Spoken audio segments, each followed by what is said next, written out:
भक्त बंधु और बहनों, करवा चौथ के व्रत के दिन शाम को पूजा करते समय करवा चौथ माता की ये चारों कथाएं अवश्य पढ़नी चाहिए। करवा चौथ व्रत की कथा इस प्रकार से है। करवा चौथ व्रत की प्रथम कथा या कहानी। एक साहूकार था जिसके 7 बेटे और एक बेटी थी। सातों भाई और बहन एक साथ बैठकर भोजन करते थे। एक दिन कार्तिक के कृष्ण पक्षी चौथ का व्रत आया तो साहूकार की पत्नी, उसकी बहुएं और बेटी ने व्रत रखा। शाम को जब सभी भाई भोजन करने के लिए बैठे तो उन्होंने अपनी बहन से कहा, आओ बहन भोजन कर लें। बहन बोली, आज मेरा करवा चौथ का व्रत है, इसीलिए चांद निकलने पर ही उसे अर्घ देकर ही भोजन करूंगी। तब भाई ने सोचा कि चांद के निकलने तक बहन भूखी रहेगी। अतः एक भाई पेड़ पर चढ़ गया और वहां उसने एक दिया लिया और दूसरे भाई ने चलनी की ओड़ कर दी, जिससे कि वह दूर से चांद जैसा लगने लगा। फिर शेष भाई अपनी बहन को उस नकली चांद को दिखाकर कहने लगे, बहन चांद निकल आया है, चलकर उसे अर्घ दे दो। बहन अपनी भाभीयों से बोली, चांद निकल आया है, चलो अर्घ दे दें। भाभियां बोली, तुम्हारा चांद निकला होगा, हमारा चांद तो रात में ही उगेगा।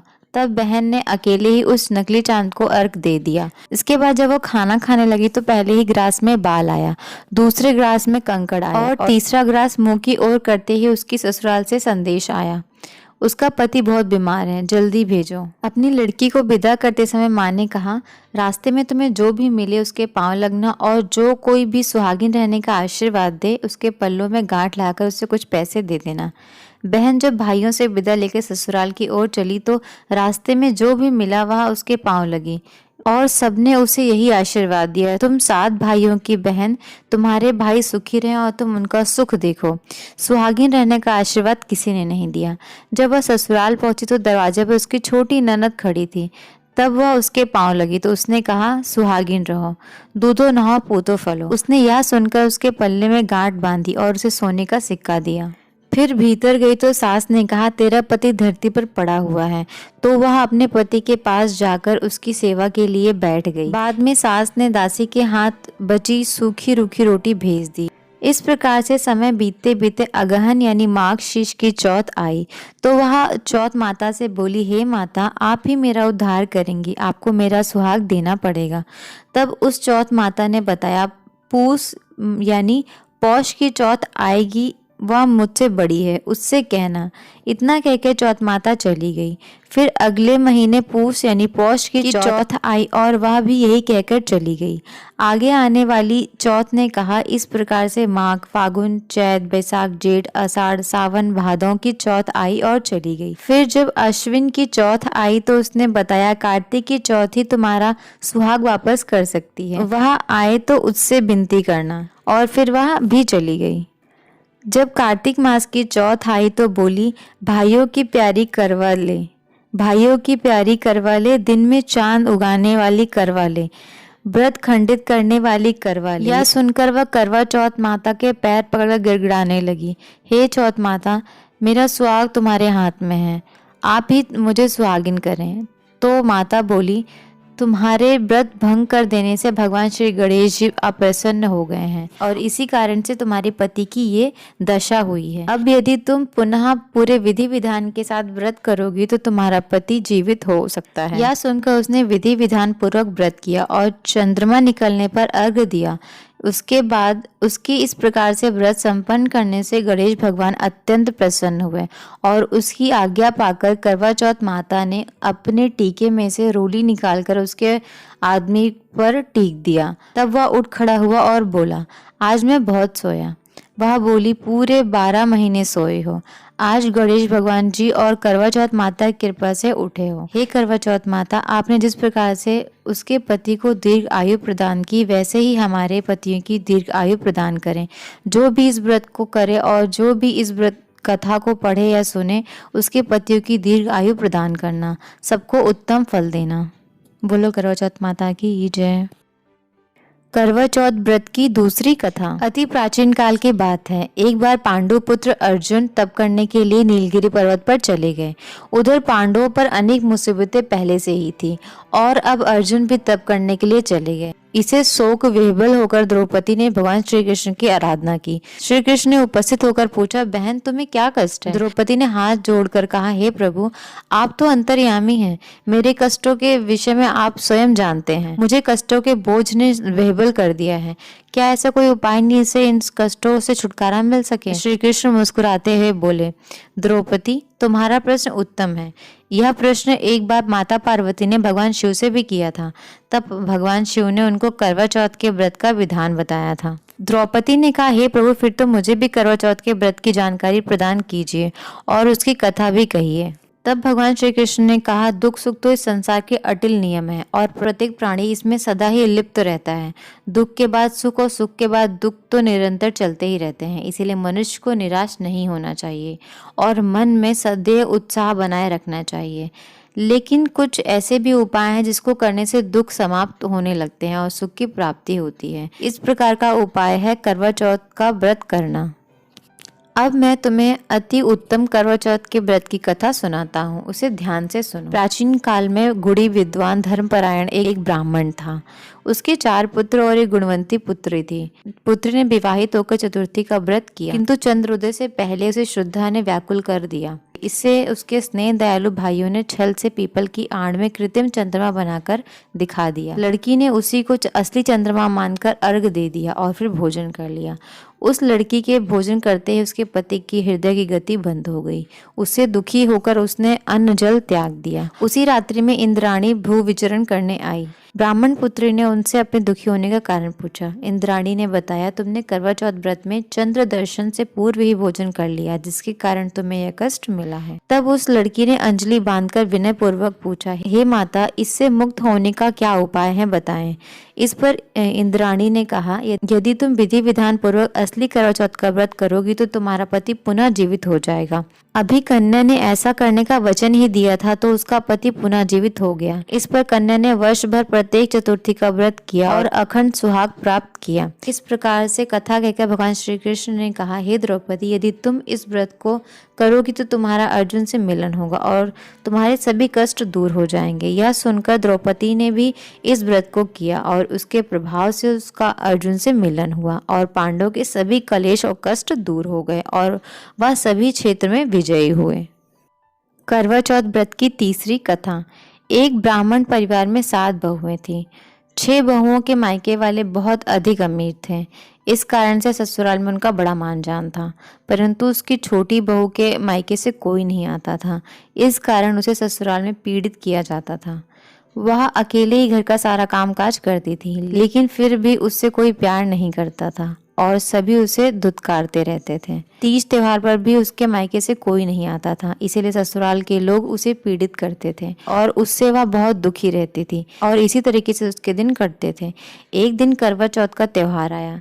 इस अवसर पर अन्य सही बहुओं के मायके से उसके छोटे भाई करवा लेकर आए थे, पर छोटी बहू के मायके में कोई था ही नहीं, तो फिर करवा लेकर कौन आता। सास भी छोटी बहू को खरी खोटी सुनाती रहती थी, जिससे वह दुखी होकर घर से निकल पड़ी और जंगल में जाकर रोने लगी। वहां पर एक नाग अपने बिल में रहता था। वह बहुत देर तक उसका रोना सुनता रहा। अंत में वह अपने बिल से निकलकर उससे पूछने लगा, बेटी, क्या बात है, तुम क्यों रो रही हो? छोटी बहू बोली, आज करवा चौथ का त्योहार है। इस त्योहार पर सभी भाई अपनी बहनों के लिए करवा लेकर आते हैं, लेकिन मेरा तो कोई भाई ही नहीं है। यदि कोई भाई होता तो आज जरूर करवा लेकर आता। नाग को उस पर बड़ा दया आया। नाग ने कहा, बेटी, तुम अपने घर जाओ, मैं अभी करवा लेकर आता हूँ। इतना सुनकर छोटी बहू अपने घर चली गई। थोड़ी देर बाद नाग भी मनुष्य का रूप धारण करके उससे घर पहुंचा। उसने सास से कहा, हे माता जी, मैं इस छोटी बहू का दूर का भाई हूँ। मैं बहुत वर्षों के बाद यहाँ वापस आया हूँ, इसीलिए अब अपनी बहन से मिलने आया हूँ। इतना कहकर उसने छोटी बहू को करवा दिया और उसके सास ससुर तथा अन्य लोगों को उसने विभिन्न प्रकार के उपहार दिए। इतना अधिक सामान देकर सभी लोग चकित रह गए। सास भी अत्यंत प्रसन्न हो गई। तब नाग ने सास से कहा, हे माता जी, मैं अपनी बहन को कुछ दिनों के लिए अपने घर ले जाना चाहता हूँ। तब सास ने प्रसन्न मन से छोटी बहू को उसके साथ भेज दिया।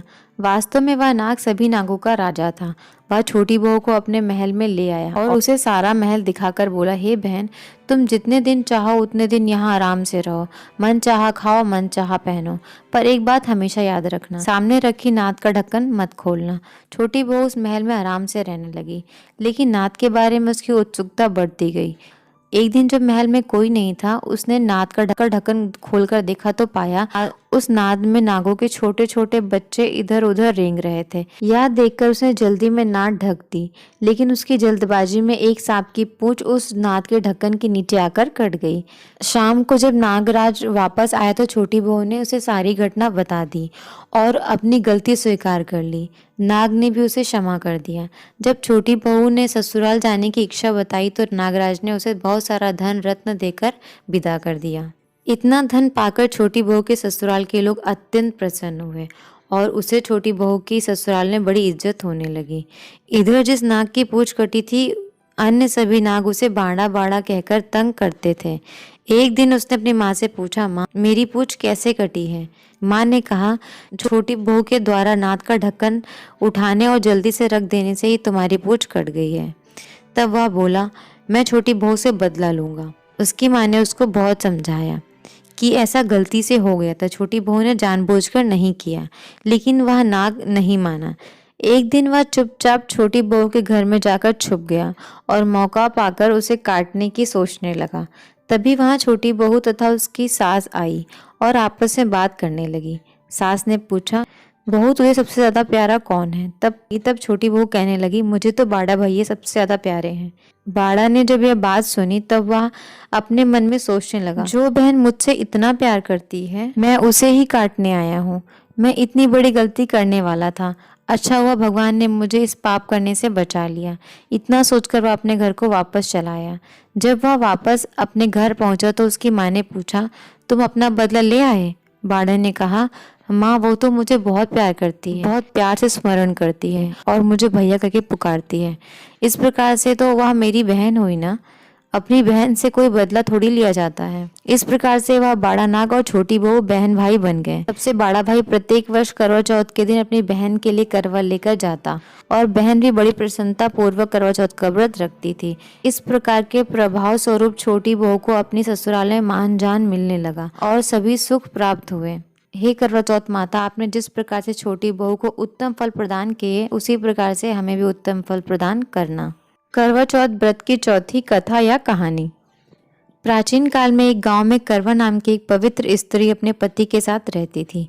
एक बार कार्तिक मास के कृष्ण पक्ष की चतुर्थी के दिन उसका पति नदी में स्नान करने के लिए गया। स्नान करते समय एक मगरमच्छ ने उसका पैर पकड़ लिया और पानी में घसीटने लगा। तब वह मनुष्य करवा करवा नाम लेकर जोर जोर से अपनी पत्नी को पुकारने लगा। उसकी आवाज सुनकर उसकी पत्नी दौड़ी दौड़ी आई और उसने पतिव्रता धर्म के प्रभाव से मगरमच्छ को कच्चे धागे से बांध दिया।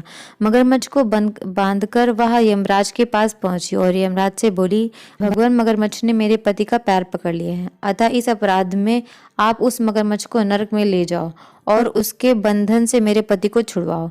यमराज ने समझाते हुए कहा, अभी उस मगरमच्छ की आयु शेष है, अतः मैं उसको नहीं मार सकता हूँ। इस पर करवा ने कहा, हे यमराज, यदि आप उस मगरमच्छ को दंडित नहीं करोगे तो मैं श्राप देकर इस संसार को नष्ट कर दूंगी। यह सुनकर यमराज ने कहा, तुम अवश्य अपने प्रतिव्रत धर्म के प्रभाव से इस संसार को नष्ट करने में समर्थ हो, लेकिन इस संसार को नष्ट कर देने से सृष्टि के नियमों का उल्लंघन होगा। इसीलिए इस सृष्टि की रक्षा के लिए उस मगरमच्छ को दंडित करना उचित होगा। तब यमराज उस प्रतिव्रता स्त्री करवा के साथ नदी पर गए। वहां पहुंचकर उसने मगर को यमपुरी भेज दिया और करवा के पति को दीर्घायु प्रदान की। उस दिन से यह करवा चौथ का पर्व मनाया जाता है और सुहागिन स्त्रियों के द्वारा इस व्रत को रखा जाता है। हे करवा चौथ माता, जैसे तुमने अपने पति की रक्षा की, वैसे ही सबके पतियों की रक्षा करना, हमारे पतियों को दीर्घायु प्रदान करना। बोलो करवा माता की जय।